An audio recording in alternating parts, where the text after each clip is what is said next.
Well, back again. Ladies and gentlemen, once again. Did you miss me?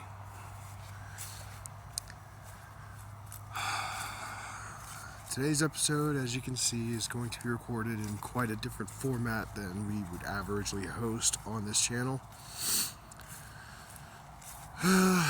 Situation demands it. You know, when you want to get something done. The omelet for the eggs, all that good shit.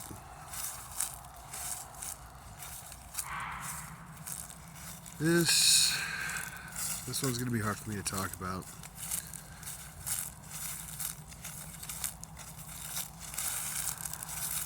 So I guess I'll just start from the beginning.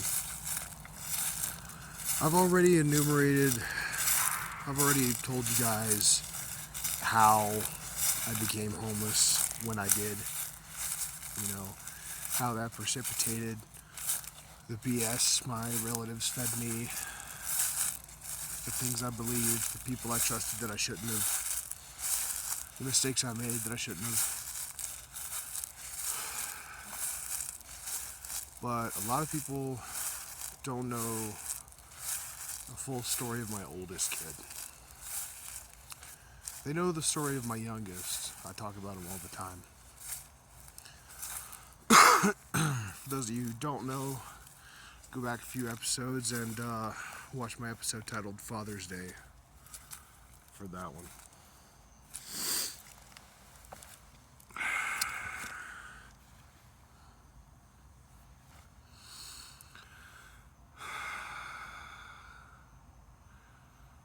Late 2012, I met a woman named Ashley. She had just gotten out of the hospital.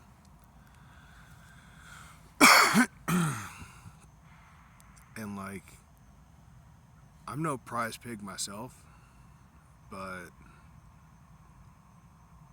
in retrospect, I don't know what the fuck I was thinking. Anyway, we wind up getting together around the end of 2012. Together for a while, beginning of 2013. Actually, yeah, about February 2013, my bad. We get together. I lose my virginity, and I wasn't aware at the time, but apparently we had conceived a son. I was not told she was pregnant until after we split up. And we split up because I was tired of her cheating. Hopefully, understandably. Wasn't crashing out or nothing, I just dumped her, you know? Yeah, after that, she gets with her meth dealer and proceeds to do crank through the entire pregnancy. Trying to kill him. I was convinced, you could have given me any amount of money to bet whether or not he would have survived the pregnancy. I would have bet it all on no. All chips on black, this ain't fucking happening. But the way she's living, no way in hell. And then in December 11th, 2013,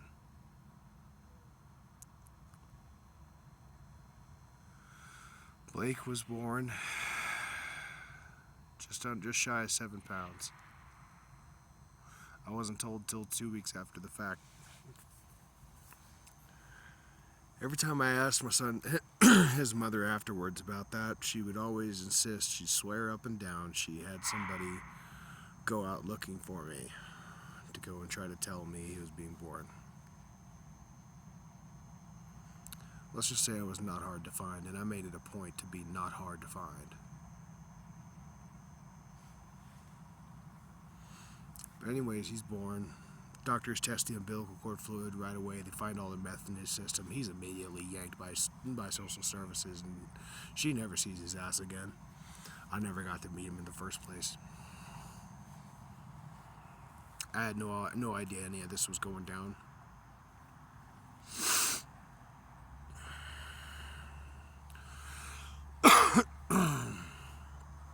just ran into her a few weeks later. She didn't have the bump anymore. I asked what happened.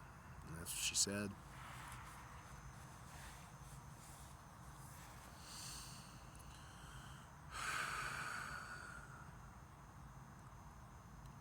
You know, the point I'm trying to make telling you guys this story is that just because you're young, like I was 19, but I was still 19 whole years old, okay?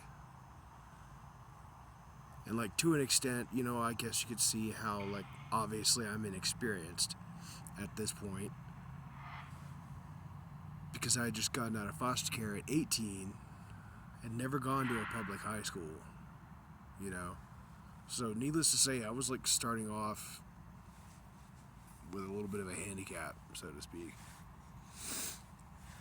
But after a certain point, you gotta take a look at the broad you're going to bed with every night and ask yourself, you sure about that, bro?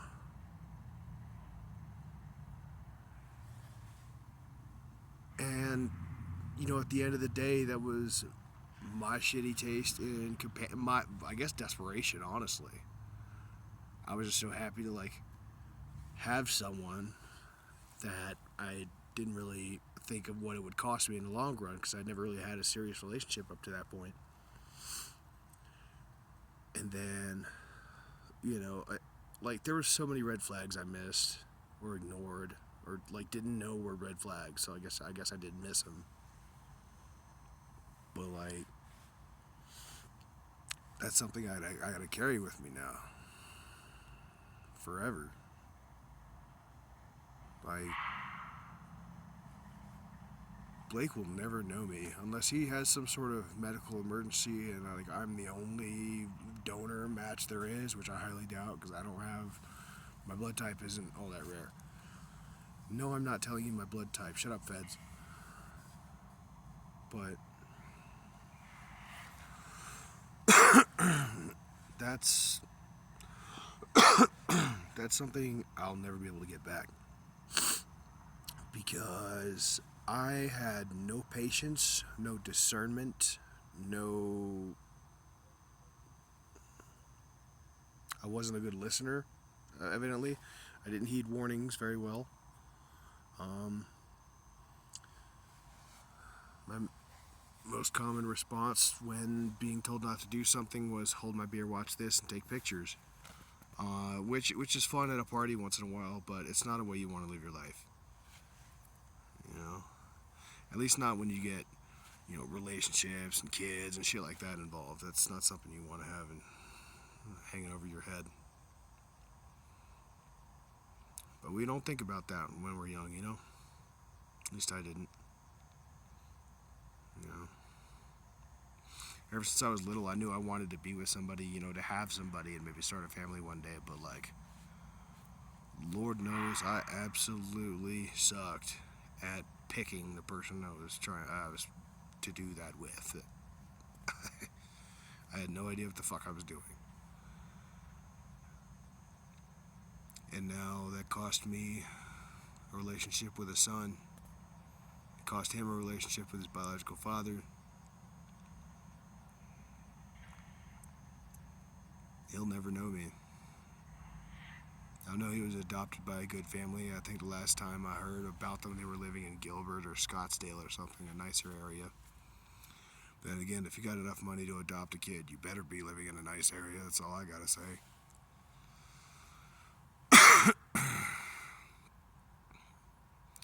But yeah, long story short, guys and girls, think before you act.